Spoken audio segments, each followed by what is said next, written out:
Mr. G5 TV. Mr. G5 TV. G5 TV. Uyu munsi tugiye gukora isesengura ku buzima bw'ubutuzi nka dashi cyangwa se dashi.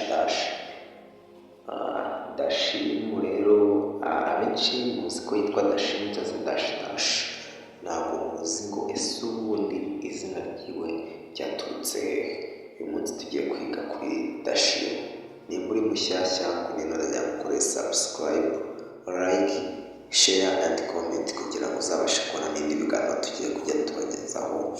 Njyewe ubagezaho ibi biganiro nitwa Mr. G5 cyangwa se niyo mujoyi nkaba umwanditsi w'ibitabo nkabakora mu nzu y'ibitabo kwa Mr.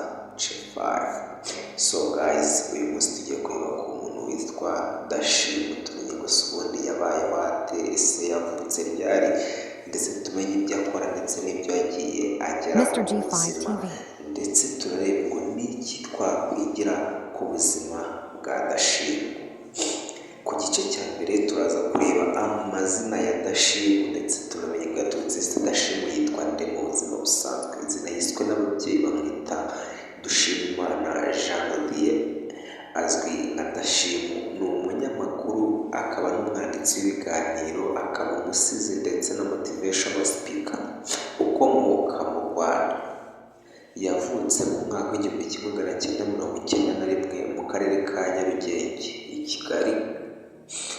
Uburyo yatangiye umwuga life and music. Dashi yinjiye mu muziki mu mwaka w'2011 akora indirimbo zagiye zikundwa n'abantu benshi mu Rwanda zirimo nka Gasaro ka Mama, Mabukwe, Akinyujije, Uncle Austin, Bakunda Umurambo ndetse n'izindi nyinshi. Yakundaga muzika kuva kera kuko byari inkomoko y'ubuhanzi mu muryango we, aho umuvandimwe wabo Bizimana Loti yari azwi cyane mu muziki. So guys, aha ngaha turimo turiga kuri Dashi cyangwa se Dashi cyangwa se Jean de Dieu. Ubu ni ubuzima bwe turi kureba. Aha ngaha tugiye kureba uko yahinduye umwuga mu itangazamakuru. Nyuma y'igihe uwo tuzi nka Dashi cyangwa se Dashi yaje kujya mu itangazamakuru. Yakoreye muri imirasire.com, inkuru n'ibiganiro, aza muri Flash FM, kuri City Radio, Hot FM, Radio 1 ndetse na Fine FM. Akora no kuri Radio TV10 aho akorera muri iki gihe.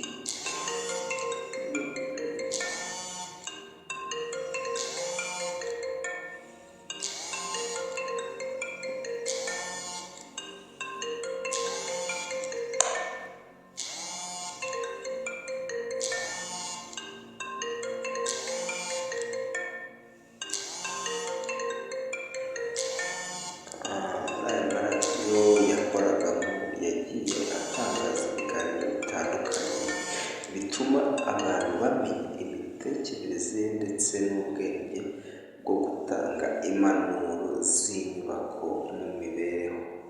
Guys, ndagira ngo mukurikire kandi mwigire byinshi ku buzima bwa Dashi. Inzu y'ibitabo n'ijambo ryahindura ubuzima. Ibi byose nibyo Dashi yagiye ageraho. Iki ni igikorwa Dashi yashinze cyitwa inzu y'ibitabo, aho yibanda ku gusoma, kurebera hamwe ibitabo no gutanga inyigisho zubaka cyane cyane mu gice cyitwa ijambo ryahindura ubuzima. Aha hatanga amagambo cyangwa se inyigisho zifasha abantu gutekereza ubuzima, kwigira ndetse no gukora impinduka mu mibereho yabo. Uyu murongo w'ibiganiro urimo amasomo y'ubuzima, inama zo gutera imbere ndetse n'ibitekerezo byubaka byagiye bifasha abantu benshi guhindura imitekerereze yabo. Inzu y'ibitabo Summit n'ibihembo. Dashi yabaye umuyobozi wa gahunda ya buri kwezi yiswe inzu y'ibitabo Summit, aho ashyira hamwe abantu bafite ubumenyi n'ibitekerezo bitandukanye bagatanga impanuro ku buzima. Akorana n'abahanzi, abahimbyi, abajyanama n'abandi bafite ibiganiro byubaka. Ashyiraho kandi ibihembo by'inzu y'ibitabo awards bifasha gushimira abanditsi n'abantu bakora ibitabo bifite ubutumwa bufite akamaro mu buzima ndetse bigatera abandi kubikurikira no kubishimira.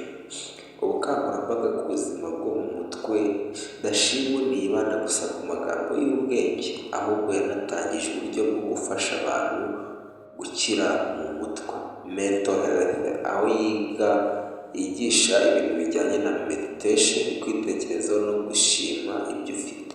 Yasobanuye ko ari uburyo bufasha abantu kubona amahoro y'imbere yo gushaka amahoro hanze mu buzima.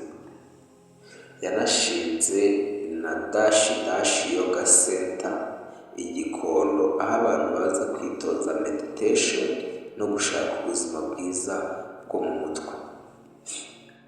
Bigukundiye wazasura Dash Yoga Center ukareba uburyo meditation ikorwa ndetse n'akamaro ifitiye Abanyarwanda. Uko abantu bamubona, abamukurikira bavuga ko ibiganiro bya Dashimwe byabafashije mu bihe bikomeye by'ubuzima. Urugero, hari umuntu uvuga ko yari hafi kwiyahura ariko amagambo yavugiye mu kiganiro cye, ijambo ryahindura ubuzima, yamuhinduriye ubuzima pe. Icyo ashyira imbere ni uguteza imbere gusoma no kwandika ibitabo, gufasha abantu kugira ubuzima bwiza bwo mu mutwe, kwagura uburyo bwo kugurana ubumenyi mu bantu batandukanye, guhumuriza no guha abandi icyizere mu buzima. Mu ncamake rero, Dashimwe ibintu akora, yigisha ibijyanye n'ubutaka. Dashimwe ari we Dushimimana Jean de Dieu, yavutse mu 1991. Umwuga watangiriye mu muziki, uko yahinduye umwuga yinjira mu itangazamakuru, igikorwa azwiho cyane.